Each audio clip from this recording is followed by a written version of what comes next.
오늘 한동훈 위원장이 국회를 세종시로 완전히 이전하고 서울 개발 제한을 풀 거다 이렇게 있어요. 서울의 개발을 적극 추진하겠다. 충청 표심하고 서울 표심 좀 노린 발언 같기도 한데 영향을 좀 주겠습니까? 어떻습니까? 안 준다니까요. 아까도 얘기했잖아요. 이런 얘기 아무리 해봐야 별 의미 없다고요. 서울 표심에서는 어떻게 보면 개발 얘기가 나오면 네. 한강벨트는 반응할 수도 있는 거 아니에요? 아니 전혀 아니에요. 이게요. 잘 보세요.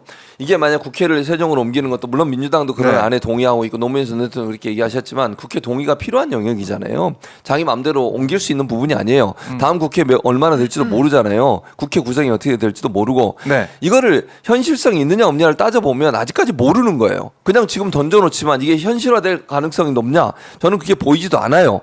그리고 개발이라고 하는 부분들의 실질적인 이익을 얻는 사람들이 몇 %나 되겠습니까? 우리나라에서. 예를 들어서 개발한다고 칩시다. 그 개발에서 경제적 이익을 얻는 사람이 우리나라 국민 중에 몇 %냐고요. 아하. 그럼 누구를 향한 정책이에요 대체? 일반 시민들을 서민들을 위한 정책이에요? 서민들은 대파 한 값이 3,000원 4,000원 해서 너무 그렇게 화가 또 얘기가 나는데 나온다. 지금 다니고 먹고 사는 문제도 논란이 되고 있고 이게 돈이 없어가지고 얘들 학비도 되기도 어렵고 학원비 되기도 어려운 상황에서 지금 개발이 무슨 의미가 있어요 그 사람들한테. 아니 이게 현실적으로 정말 국민들이 실제적으로 느끼는 체감적인 경기에 대한 문제 해결을 위해서 뭔가 내놔야지. 네. 지금 상황에서 개발하겠다고 이렇게 하겠다고 해서 거기에 막 흥분해가지고 그러니까 이 땅을 밀어줘야 되겠다 이런 생각이 들겠습니까? 저는 지금의 이런 그 부정적인 여론, 즉 정권 심판을 강하게 불고 있는 프레임을 뒤집어 보려고 저렇게 노력을 하지만 그 자체가 그만큼을 뒤집어 풀 만큼의 파괴력을 전혀 갖고 있지 않고 네. 누가 봐도 이건 선거용이라고 이해할 수밖에 없는 내용들이에요. 그런데 어떻게 이걸 가지고 뒤집을 수 있다고 생각을 하는 겁니까? 할 게 없으니까 이거라도 하는 거겠지만 물론. 결국에는 한강벨트를 노렸다 저는 개인적으로 이렇게 생각하는데. 근데 안 된다니까요. 그래요, 안 된다. 네.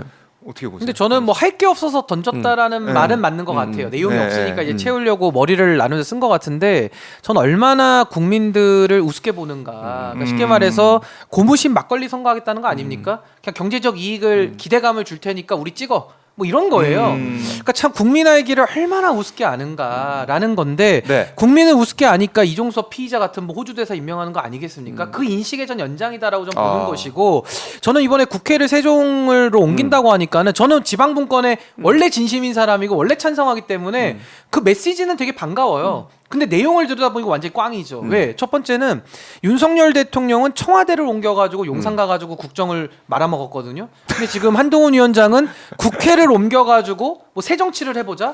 아니, 예. 건물만 옮겨서 지금 잘 하냐고요. 청와대에서 용산 가가지고 잘 합니까? 못 하잖아요. 그러니까 지금 말도 안 되는 얘기 가지고 지금 본인들의 논리를 보강하는 것이고 또 하나는 국민의힘이 그동안에 반대해가지고 지방분권 못했어요. 그럼 거기에 대해서 사과 먼저 하고서 이 얘기를 하거나 공론화를 하고서 던져야지 뜬금없이 그렇네요. 여의도 끝내겠다 그러면서 세종으로 이전한다? 이거 국민들이 그 진정성을 믿을 수 있을까요? 그리고 마지막 세 번째가 그 지방분권으로 가려면요 메가시티 김포 편입 이런 거 그만해야 돼요. 한쪽에서는 김포 편입 그렇네요. 메가시티 하겠다고 그렇네요. 하면서 앞뒤가 또 안 맞아요. 한쪽에서는 세종시로 옮겨가지고 지방균형 발전하겠다. 네. 하나도 앞뒤가 안 맞잖아요. 그러니까 이거는 마치 의대 정원 2,000명 늘리겠다라고 하면서 앞뒤가 안 맞고 심지어 간호법까지도 거부권으로 거부한 다음에 이제 와서 거부권으로 했던 그 피해 법을 간호사들 그 법을 더 한다고. 확대하겠다라는 것과 똑같은 맥락입니다. 그래서 저는 여의도 정치 끝내겠다. 매우 메시지는 동의합니다. 한동훈 위원장이 집에 가는 날 그날 여의도 정치가 끝날 거예요. 그러니까 한동훈 위원장이 빨리 짐을 싸셔가지고 이제 갈채비 하시면 한국 정치가 조금 정상화되는데 기여가 될 것이다. 저 그렇게 생각합니다. 자, 이제 의대 정원 얘기를 잠깐 하셨으니까 그래도 이거 짚고 넘어가면 갑자기 주말에 일요일이죠. 네. 한동훈 위원장이 만났습니다. 의대 만났죠. 교수들 만나가지고 중재자 역할을 좀 해달라는 요청을 받았다. 그러니까 1시간 뒤에 윤석열 대통령이 대화해라. 한동훈 위원장, 그러니까 여당의 의견을 잘 받아들여서 대화해라 이런 식의 얘기를 했단 말이죠. 대화를 하래요. 근데 어제 국무회의 말을 들어보니까 2,000명은 그대로 못 받고 있어요. 이게 대화가 안 되잖아요. 그러면은 누가 봐도.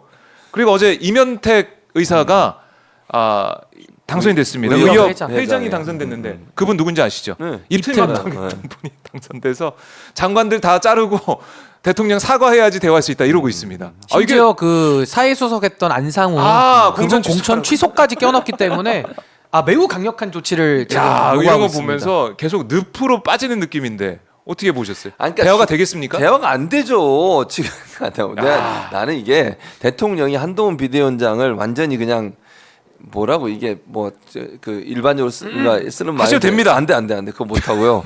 교양과 품격으로. 아유, 본격으로 그러세요. 오마이TV는 방송통신심의원의 심의규정을 준수합니다. 어쨌든 아니, 저희는 안 받잖아요. 제가 안 받는데 왜 그러세요? 자체적으로. 자체적으로. 아, 방통위원장 노리고 있기 때문에 우리 최재문 교수님 말을 조심해야 네, 돼요. 알겠습니다. 그러니까 무슨 말이냐면 네. 자 예를 들어서 중재자 역할을 하게 하려면 어떻게 정권을 주고야 하는 거예요. 본인이 뒤에서 2,000명 안 돼. 끝. 더 이상 협상 없어. 2,000명 가는 거야. 이러면 협상이 안 돼요. 근데 뭔 정권을 그러니까 근데 무슨 중재자 역할을 하게 하는 거야. 중재자한테 이건 안 되는 가이드라인이야. 반대쪽 그 의협 쪽이나 아니면 의사협회 쪽에서 뭐라 그래요? 2,000명 그 백자부터 시작이다. 그것부터 시작이다. 그래야 대화를 이렇게 시작한다. 하더라고요. 그러면 안 돼. 그러면 한동훈이 아까 할 수 있는 역할이 뭐예요? 없어요. 없는 거잖아. 사진 찍는 거. 사진 찍고 와야죠. 맞아.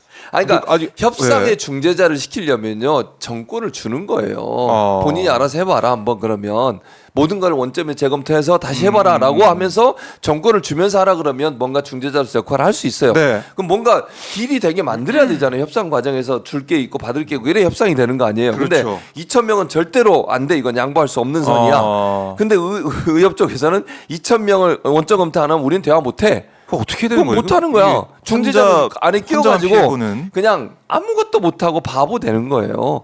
제가 볼 때 윤석열 대통령 한동훈 비대위원장을 바보 만드는 역할밖에 안 한 거예요. 지금 이렇게 돼버리면 중재자로 얘기를 하지 말든지 중재자를 하는 사람한테 정권을 주고 당시에 가서 그럼 협상에 오시오. 그리고 나서 받아들일지 말을지는 본인이 결정할 수도 있겠지. 근데 본인이 가이드라인을 두면 안 되잖아. 그러면. 가이드라인을 두고 있는 상태에서 아니 그 사람한테 중재를 하라고 한들 어떻게 중재가 되겠냐고. 아니 이건 네. 절대 물러설 수 없는 영역이야. 의사협회는 이거 절대 안 되면 안 돼. 그럼 대화 안 돼요. 평행선인데 네. 이거 어떻게 봐야 됩니까? 이게 풀릴 기미가 안 보이는 거죠? 근데 아까 제가 간호법 예도 들었지만 네. 얼마나 윤석열 정부가 정치공학적으로 정치적 계산만 갖고 철학 없이 밀어붙이고 있는 거는 다 이미 설명이 되고요. 또 심지어 의대 정원하는데 의과대학에 사전 실사도 안 간 곳이 꽤 있다 그러더라고요.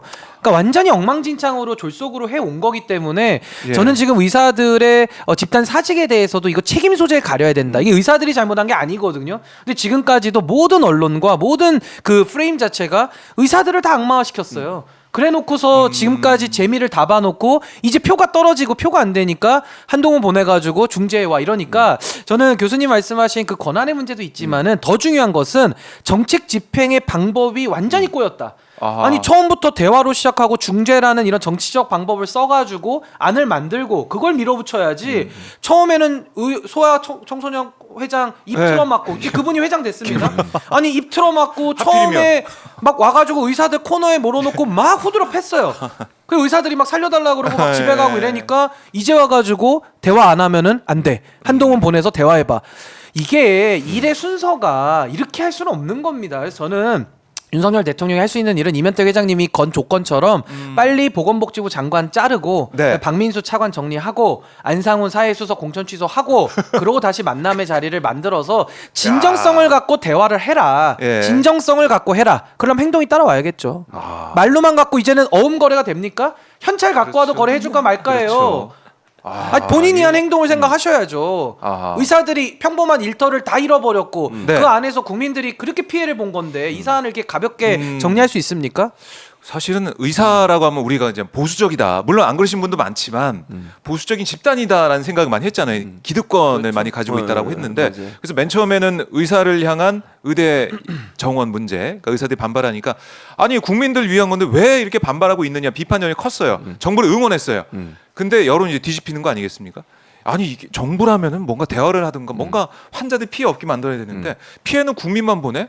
이거 뭐야? 그 간호법이 컸어요. 간호법이. 간호법 거부해놓고 이제 와가지고 아. 이걸 하겠다라는 게 얼마나 본인이 자기 모순 아닙니까? 네. 그러니까 뭐 그거 하나뿐만 아니라 이 의대 정원 문제는 실사도 부실하게 했고요. 다 따지고 들어가면은 그 2,000명이라는 숫자 자체도 그냥 대통령이 기분으로 정한 거거든요. 그러니까 그런 식으로 의료 시스템을 무너뜨릴 수는 없는 겁니다. 2,000명 누가 얘기를 해준 게 아닐까 싶기도 이게요 하고. 보건복지부가 발간한 2,000 자료들에 명. 따르면 2,000. 150명에서 300명 증원을 다 이야기하고 있어요. 네. 그럼 그 숫자를 가지고 대화를 했었어야 되는데 아니, 뜬금없이 68%를 증원하는 거는 누구의 생각입니까? 이거 밝혀야죠. 누구의 생각인지. 기도 응답을 받으셨나? 왜 2,000명이 나왔어? 그것도 좀 궁금하네요. 네. 지금 생각해 보니까 왜 2,000명을 그토록 지키려고 하느냐. 그래요. 참 이 문제가 그러니까 지금 저희가 얘기를 쭉 해보면 대파부터 해가지고 최성병 문제, 이창명주도 있지만은 의대 정원 증원 문제 네.